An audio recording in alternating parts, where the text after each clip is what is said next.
एक बार जोरदार ताली से स्वागत।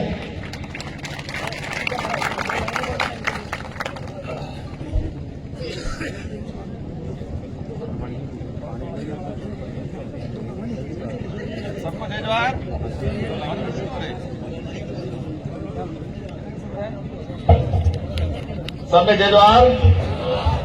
थकान महसूस हो रही है? आज काटोल विधानसभा के मीणा सेवा संस्थान के आदिवासी मीणा सेवा संस्थान को इस मैदान के अंदर एक मिलन समारोह रखा गया। उसमें हमारे बागीदोरा विधायक भाई जेकी जी, भारत आदिवासी पार्टी के समस्त पदाधिकारीगण और इस संस्था के अध्यक्ष सहित समस्त सदस्यगण, पदाधिकारीगण और साथ ही इंडिया अलायंस के जो साथी आए हैं, आप सभी का, हमारी माताएं, बहनें, बड़े बुजुर्ग, युवा साथी, सामाजिक विंगों के पदाधिकारी, आप सभी को और इस मंच से काटोल विधानसभा की समस्त जनता को तहे दिल से धन्यवाद देना चाहूंगा कि आपने एक शानदार, जानदार, जोरदार मैंडेट दिया, एक शानदार वोट देके लोकसभा सीट जिताई, उसके लिए तहे दिल से धन्यवाद। जब लोकसभा के प्रचार में मैं घूम रहा था तो कई जगह जैसे देखने मिल रहा था कि लोग कई कम आता, मानकर कई कम आता, पर जहां से गुजरते थे तो जनता की निगाहों से पता चल रहा था कि अंदर जोरदार करंट चल रहा है, और वो करंट मतदान के रूप में, उसमें फिर कमेंट आया मेरा, वो करंट मतदान की पेटी के अंदर जाके जो परिणाम के रूप में आया, उस दिन मुझे लगा कि सही में उनकी आंखों में झलक रहा था, एक करंट कहीं के अंदर था। क्योंकि हमारी जनता में ये था कि हम जाना नहीं है ज्यादा खुल के, पर ठान लिया था हमको वोट देना है। मैं चुनाव के बाद या चुनाव से पहले समीक्षा कर रहा था, चुनाव से पहले भी मैंने ये कहा था, काटोल के जो पदाधिकारी थे उनसे कि लीड नहीं मिले चलेगा, बराबर करके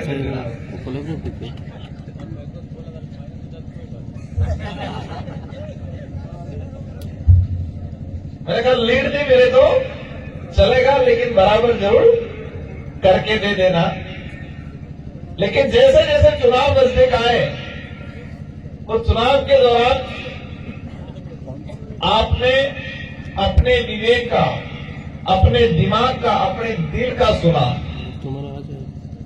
आप सबने अपने विवेक का इस्तेमाल किया, आपका दिल की सुनी, और हो सकता है मैं कई जगह तक पहुंचा भी नहीं था, कई साथियों ने मेरे को देखा भी नहीं था, कहीं से मिला भी नहीं था, इसके बावजूद भी एक तरफा वोट दिया आपको, आपने इसके तहे दिल से मैं आपको धन्यवाद देना चाहूंगा। मैं कई बार कहता हूं, जब मैं कॉलेज राजनीति में था, 2013 में कॉलेज प्रेसिडेंट बना, 2016 में अखिल प्रदेश विद्यार्थी मोर्चा जब बनाया, तब मेरे दिमाग में पदाधिकारी की जो जिम्मेदारी क्या होती है, क्या इसका कर्तव्य क्या रहता है, तो मैं कहा करता था मीटिंग में कि कोई भी पद पे पदाधिकारी बनना या नेता बनना बड़ी बात नहीं है, बन के निभाना बड़ी बात है, बन के निभाना बड़ी बात है। आज मेरे पे काटोल सहित पूरे डूंगरपुर बांसवाड़ा की हमारी 8 विधानसभा और हमारे 9 पंचायतें प्रतापगढ़ की भी, आप सबकी निगाहें मेरे पे हैं, आप सबकी आशा मेरे से है। और यही नहीं, आप समझते हो हमारे सांसद हैं, लेकिन पूरे देश का आदिवासी, दलित, पिछड़ा, ओबीसी, माइनॉरिटी का भाई समझता है कि हमारा सांसद दिल्ली में गया। मध्य प्रदेश हो, महाराष्ट्र हो, वहां के सामाजिक संगठन जब दिल्ली में मिलने आते कहते हैं कि पहले हम आते थे, इधर उधर घूमते थे, लेकिन अब तो हमारा सांसद है इसलिए आपके पास आते हैं। जवानी चलेगी आपने कोई छोटा मोटा काम नहीं किया, आपने बहुत बड़ा काम किया। आपने सिर्फ डूंगरपुर बांसवाड़ा का ही प्रतिनिधित्व तैयार नहीं किया, आपने पूरे देश का प्रतिनिधित्व तैयार करने का काम किया। इसके परिणाम आना शुरू हो गए। एक वक्त हुआ करता था डूंगरपुर बांसवाड़ा की जब बात आती थी, सर इनका समापन होगा कि जैसे वो मुझे क्लिप बना के देना जब बीएड करने जाते थे हमारे बच्चे, कोई कर्मचारी नौकरी करने जाता था, जयपुर की आप कोटा है, दो मांग के मेरे बड़े पूछ तो डूंगरपुर कहाँ के होम था, अब्रवाड़ा कहता बांसवाड़ा मैम, बांसवाड़ा मैम के वीडियो पहले बड़े पूछ तो कहते थे डूंगरपुर, ठीक है डूंगरपुर थे। लेकिन वही दौर और आज का समय, अगर आज उस इलाके में जाओगे आप, सीकर, झुंझुनू, उदयपुर, जयपुर, कहीं पर भी कोई पूछेगा कहां से, आप कहोगे डूंगरपुर या बांसवाड़ा से। क्या बात किया, बांसवाड़ा से नहीं कहेंगे। ये परिवर्तन हुआ है, सोच में परिवर्तन हुआ। हमारी छवि ऐसी बना रखी थी कि आज अगड़ा मरे आप पाना वाना बटूरी तो एक सांगत पेला देख सकते। आदिवासी समाज से वो ऐसा पाए, और हमारे अंदर की ऐसी भावना जग गई थी धीरे धीरे कि आदिवासी शब्द से हमारे कई लोग गाना करना सीख गए थे, और हमारे कई लोग पहले आदिवासी कहना पसंद नहीं करते थे कई लोग। और आज स्कूल में एक छोटा सा बच्चा कहता है गर्व से कि मैं आदिवासी हूं। ये परिवर्तन आया। बातें बहुत सारी हमारे कई वक्ताओं ने बताया, लेकिन मैंने कहा था कि बनना बड़ी बात नहीं है, क्योंकि मैं संगठन के पदाधिकारी भी रहा हूं, मैं कॉलेज में अध्यक्ष रहा हूं, विद्यार्थी मोर्चा का संयोजक रहा हूं। तो मैं हर वक्त कहा करता था कि बनना बड़ी बात नहीं है, बन के निभाना बड़ी बात है। बाप बनना बड़ी बात नहीं है, बाप बन के परिवार को संभालना बड़ी बात है। विशाल को क्या विशाल बड़ा भाई कहलाना बड़ी बात नहीं है, लेकिन बड़ा भाई बन के छोटे भाइयों को संभालना बड़ी बात है। परिवार का मुखिया है ये कहना बड़ी बात नहीं है, परिवार का मुखिया बन के परिवार को संभालना बड़ी बात है। समाज के मुखिया कहलाना बड़ी बात नहीं है, लेकिन सही दिशा में समाज को ले जाने का काम करना बड़ी बात है। उसको कमेंट नहीं करना। और इसीलिए जब 84 की जनता ने मेरे को 2018 में विधायक बनाया, 2023 में अशोक भाई नहाते मन सेकंड बार विधायक बना जो, और 70,000 की लीड दी। पूरे राजस्थान में हाईएस्ट परसेंटेज के मामले में और संख्या के मामले में दिया कुमारी जी 1 नंबर, जो डिप्टी सीएम है, और सेकंड नंबर में था। 84 की जनता ने इतना प्यार दिया, तो वो डर था मुझे कि मैं पहली बार विधायक बना, मैंने 5 साल काम किया, और सेकंड बार। और 84 हमारे वो सफर है कि 1 करोड़ बने, विजय सरकार ही बड़े होते फिर लगाना शुरू किया। बने तो भी 1 करोड़ आएगा, बेहतर साल उतना एक बड़ा बात बनेगा। तुम भी जाओगे ना 84 में ये कहा जाता था 84 की जो सीट निकलती है उसके अनुरूप जयपुर में तय होता है, क्योंकि एक बार अगर बीजेपी का जीता दूसरी बार नहीं जीतता था, और एक बार कांग्रेस का जीता दूसरी बार नहीं जीता था।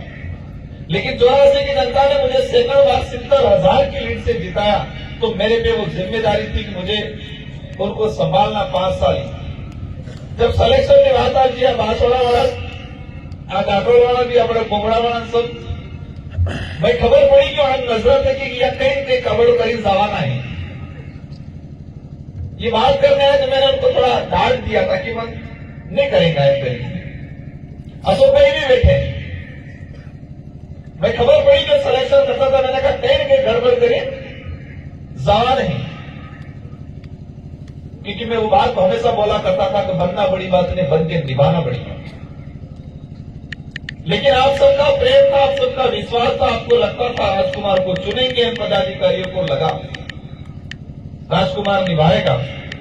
मैं कोशिश कर रहा हूं और करूंगा, और मैं ये जरूर कहूंगा कि भले कोई कुछ भी कहे, लेकिन एक छाप जरूर छोड़ेंगे कि एक वक्त आया था बांसवाड़ा डूंगरपुर की जनता ने दोनों जो दिशाएं थी उनको साइड करके एक नई दिशा तैयार की थी, और एक नई दिशा ने इतिहास रचा और पूरे देश के अंदर नाम किया, और अवश्य भौतिक विकास की बात है उसको भी धरातल पर लागू करेंगे। साथियों, आज हमारा समाज, मैं सांसद हूं, मैं डूंगरपुर बांसवाड़ा के अंदर रहने वाली प्रत्येक जो जनता किसी भी वर्ग का सबका प्रतिनिधित्व कर रहा हूं, लेकिन एक बात ये समझनी पड़ेगी, बांसवाड़ा डूंगरपुर नहीं पूरे देश के अंदर हेत तक करते बाजार मजदूरी कौन करे, हेत तक करते बाजार मजदूरी कौन करे, हेत तक करते बाजार गरीब कौन है? सबसे ज्यादा मजदूरी हमारा आदिवासी भाई कर रहा है, और सबसे ज्यादा गरीब भी हमारा ही भाई है आज। इसका जिम्मेदार कौन है? इसका जिम्मेदार सरकार भी है और कुछ हद तक हम सब भी हैं। हमें एजुकेशन पे ध्यान देना पड़ेगा, शिक्षा पे ध्यान देना पड़ेगा, और अच्छी शिक्षा प्राप्त करेंगे तो नौकरी लग गए या नेता बन गए तो भी निभा पाएंगे। अच्छी शिक्षा नहीं प्राप्त की, मैं नेता भी बनी गया तो जयपुर दिल्ली में कई सहा नहीं, अभी हमारे पेड़ खजूर खाएंगे पासो आप बोल पड़े। अगली बार वो जरूरी है, वरना शिक्षा, पहली शिक्षा परिवार की शिक्षा, समाज की शिक्षा, सेकंड शिक्षा अपने स्कूल में मिलेगा, और तीसरी शिक्षा जो हमारा दबा कुचला इतिहास है, जो किसी भी पाठ्यक्रम में नहीं पढ़ाया जा रहा है, जिसको हमें खोज के निकालना है और समझना है। अगर तन्य शिक्षा अगर प्राप्त की थी ते अपने मोरे हिड़ी सकना, बाकी सिर्फ किताबी शिक्षा बनी ने और नौकरी भी लगी गया, नेता भी बनी गया, तो भी अपने समाज में परिवार में भलो नहीं करी सकते। पहली शिक्षा परिवार में और समाज में मिलती है, जो काका बाबा थकी, मामा बुआ थकी समाज में सीखने मिलता है, और ये सबसे बड़ी शिक्षा है, वो किसी किताब में लिखी हुई नहीं है। इसलिए आप सबसे जिम्मेदारी है कि हमें शानदार समाज बनाना है, तो सामाजिक शिक्षा जरूरी है। अगर सामाजिक शिक्षा बनेगी, सामाजिक शिक्षा प्राप्त करोगे तो एक्सीडेंट भी कम थेगा, लड़ाई झगड़ा कम थेगा, लारीवर वाला कादिरे भी कम थेगा।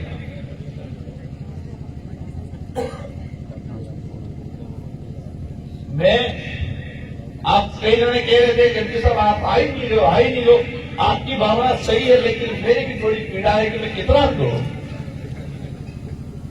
मुझे डूंगरपुर बांसवाड़ा में तो घूमना है, लेकिन पूरे देश के अंदर जो संगठन की काम को लेके, सामाजिक आंदोलन को लेके हमें हर जगह बातचीत करनी पड़ती।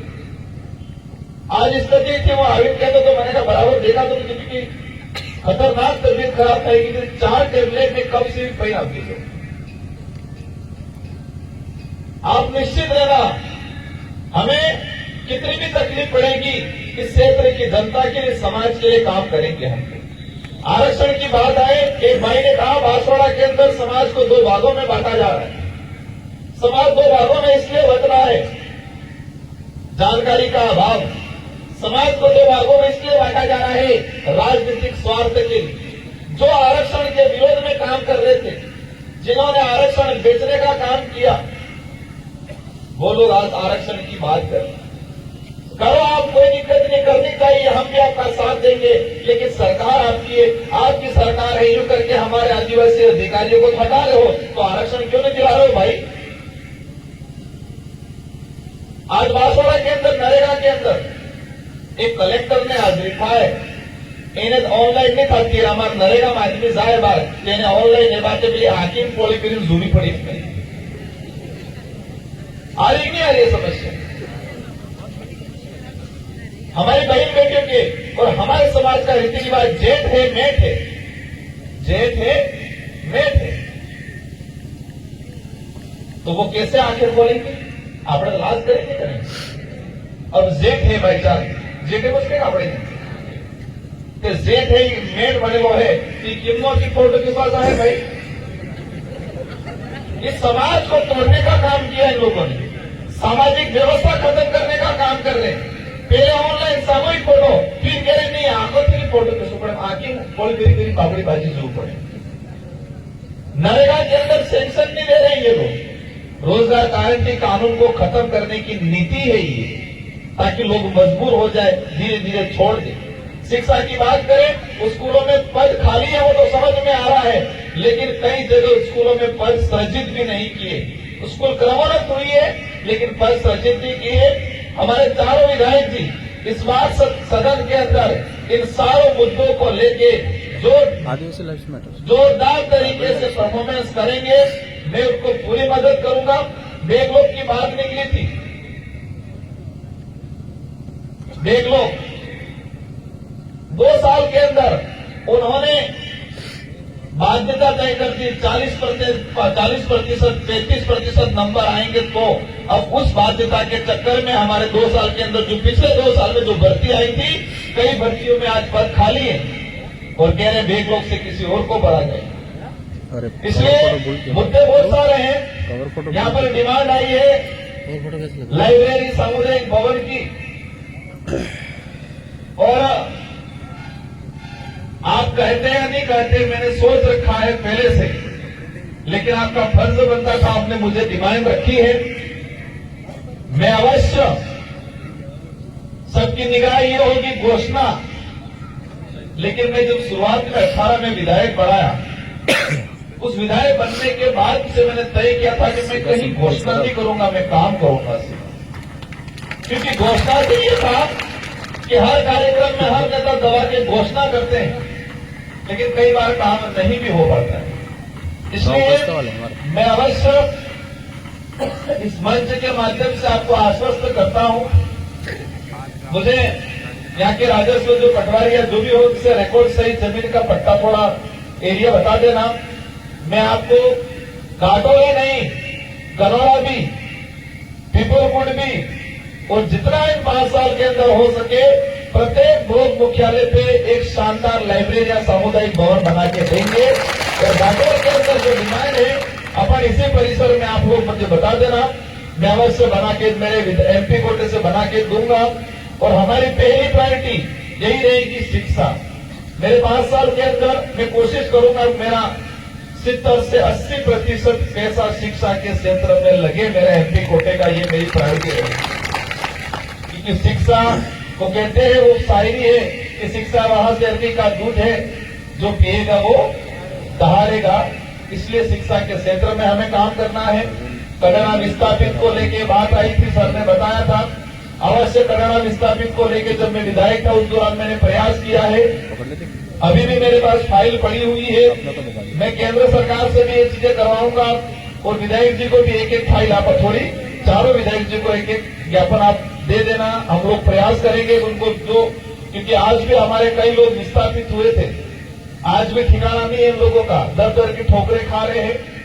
साथ ही अपने जगपुरा के अंदर, भुकिया के अंदर जो माइनिंग का चल रहा है, यही नहीं सरोवर में चल रहा है, फिर कुशलगढ़ के अंदर भी बात आई है, कुछ प्रोजेक्ट लगा रहे हैं। ये सारी जो चीजें हैं, हम शासन प्रशासन से भी लड़ेंगे और एक कमेटी बना दी जाए जो हमें कोर्ट के रास्ते, न्यायालय के रास्ते भी इस लड़ाई को लड़ना पड़ेगा। इसलिए कह रहे हैं बिल प्रदेश बनना चाहिए, क्योंकि बिल प्रदेश बनता तो ऐसे विस्थापित होने वाली कंपनियां या विस्थापित करने वाले कानून नहीं बनाते। आज फोकस ये है कि आदिवासी को विस्थापित किया जाए, अंदर से माल निकाल लिया जाए। तो इस लड़ाई को अपन शासन प्रशासन भी हम लोग लड़ेंगे और एक कानून की कमेटी बना दी जाए। हम हाईकोर्ट सुप्रीम कोर्ट में पूरी मदद कराएंगे और इस लड़ाई को मजबूती के साथ लड़ेंगे। हमारे आदिवासी भाइयों का नुकसान होके हमें कोई भी ऐसी चीजें नहीं करने देंगे, भले जगपुरा हो या भुकिया हो, किसी भी इलाके के अंदर, लेकिन आपको साथ देना है। आप आधे इधर ने आधे इधर हो जाओ, ऐसा नहीं होना चाहिए। साथ ही मैं इस मंच से सारे नेताओं को कहना चाहता हूं, जो कहते हैं डबल इंजन की सरकार है, जो कहते हैं हमारी सरकार है, अच्छी बात है आपकी सरकार है, अच्छी बात है आपकी डबल इंजन है, लेकिन सही वे में काम करो, पॉजिटिव काम करो, नकारात्मक काम मत करो। आपके पास ताकत है मान गए, लेकिन जो डॉक्टर अच्छी सेवा दे रहा है उसको हटाने का काम कर रहे हैं, जो टीचर अच्छा पढ़ा रहा है उसको हटाने की काम कर रहे हैं, नरेगा में ऑनलाइन करने का काम कर रहे हैं, सरकारी सिस्टम को खत्म करके प्राइवेटीकरण करने का काम कर रहे हैं। ये जो नकारात्मक काम करके और हमारे आदिवासी समाज का जो आरक्षण, संवैधानिक जो आरक्षण है, अगर डबल इंजन की सरकार की बात करते हो तो संवैधानिक जो आरक्षण है, हमने कहा है 5वीं अनुसूची के तहत या हो के 5वीं पासिंग पे एक भड़काने का तरीका बना रखा है, तो हम भी साथ देने के लिए तैयार हैं। आपको रैलियां करने की जरूरत नहीं है, अच्छा डॉक्टर को हटाने के लिए रैलियां नहीं कर रहे हो आप लोग, आदिवासी अधिकारी थानेदारों को इधर भगाने के लिए रैलियां नहीं कर रहे हो, तब तो जयपुर से फोन करवा रहे हो। तो हमारा संवैधानिक अधिकार है, तो उसके लिए भी आप जयपुर से सीधा करा सकते हो, लेकिन कराना नहीं है। उनका मकसद है पंचायती राज में अपनी राजनीतिक रोटियां सेकना। ये चाहते हैं कि ये समाज पढ़े नहीं, ये समाज लिखा पढ़ा पढ़ा लिखा होके ये समाज अधिकारी कर्मचारी नहीं बने, ये मजबूर रहे, सिर्फ मजदूर रहे, ताकि मजबूर रहेगा और मजबूर रहेगा उनको लगता है हमको वोट देगा, ये सोच के साथ ये लोग काम कर रहे हैं। लेकिन आपको घबराना नहीं है। ये विचारधारा जब शुरुआत हुई थी, जब शुरुआत में हम काम कर रहे थे, कहते अनंत एक महाराज भी यह था। आज एक सांसद और 4 विधायक है आप लोगों की बदौलत, तो ये ताकत बढ़ती जाएगी। शुरुआत में वो कहता अनंत महाराज भी नहीं करेगा, लेकिन आपने साथ दिया। आज एक सांसद और 4 विधायक, और आने वाले समय में बांसवाड़ा डूंगरपुर में पंचायती राज में भी आप में से निकल के कोई अच्छा बंदा बैठेगा, ताकि आपके यहाँ की खुलाड़ी फोटो वाली चीजें भी बंद कराने का आंदोलन करोगे, तो आंदोलन करेंगे हम लोग। जो भी कामकाज है, इन सारे कामकाज को कराया जाएगा। संवैधानिक रिजर्वेशन की लड़ाई है, हम सदन में भी लड़ेंगे, और आने वाले 2-3 साल के अंदर इस इलाके के अंदर बड़ा मूवमेंट तैयार करेंगे, घर घर से आंदोलन तैयार करेंगे, और जो संविधान के अंदर जो हमारे अधिकार है उन अधिकारों को धरातल पे लागू कराने का प्रयास रहेगा। प्रयास ही नहीं, लागू भी कराएंगे आने वाले 5 सालों के अंदर। इन्हीं शब्दों के साथ आप सबको धन्यवाद। पुनः काटोल की जनता को तहे दिल से धन्यवाद। आपने जिस विश्वास के साथ मुझे मत दिया है, उन विश्वासों के 5 सालों के अंदर खरा उतरने की कोशिश रहेगी, और ग्रामीण इलाके में अपने जहां जहां हैं, मैं आने वाले समय में हर ग्राम पंचायत तक पहुंचने की कोशिश करूंगा। इन्हीं शब्दों के साथ धन्यवाद, आभार। जय जोहार, जय भारत, जय संविधान, जय भील पटेल।